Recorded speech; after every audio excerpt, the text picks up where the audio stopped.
কথা গুরুত্বপূর্ণ কথা বলতে চাই, আপনাদের স্মরণ রাখতে হবে।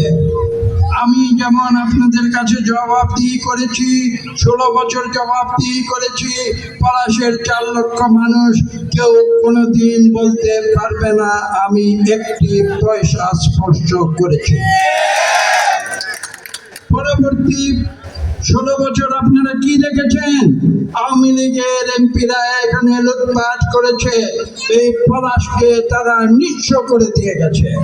এখানে পাটকলগুলি ধ্বংস করেছে, এখানে সার কারখানা ধ্বংস করেছিল, এখানে বিদ্যুৎ কেন্দ্রগুলি ধ্বংস করেছিল, এখানে বিভিন্ন ইন্ডাস্ট্রি যা কিছু আছে, শিল্প কল কারখানা, সবগুলিতে তারা নিজেদের লুটপাট বজায় রেখে পলাশকে একটি শ্মশানে পরিণত করেছে।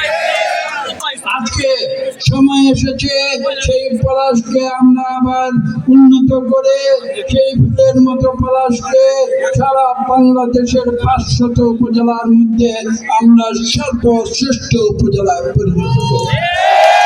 নেতৃত্বে আমাদের ভারপ্রাপ্ত চেয়ারম্যান জনাব তারেক রহমানের নেতৃত্বে তিনি বছরের পর বছর সুদূর বিলাতে থেকে আমাদের বাংলাদেশের এই যে স্বৈরাচারের বিরুদ্ধে আন্দোলন, সেই আন্দোলনে যিনি নেতৃত্ব দিয়েছিলেন সেই তারেক রহমানের নেতৃত্বে আমরা এই দেশে পুনরায় গণতন্ত্র ফিরিয়ে আনবো, উন্নয়ন ফিরিয়ে আনবো, সুশাসন ফিরিয়ে আনবো, মানুষের ভোটের অধিকার ফিরিয়ে আনবো, মানুষের জীবনের বেঁচে থাকার অর্থনৈতিক অধিকার ফিরিয়ে আনবো।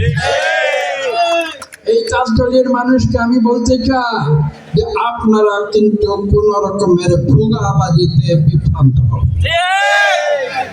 এখানে আশেপাশে আমরা জানি কিছু প্রতিষ্ঠান আছে, সেই প্রতিষ্ঠানে কিছু প্রতারক যারা ধর্মের নাম ভাঙিয়ে যারা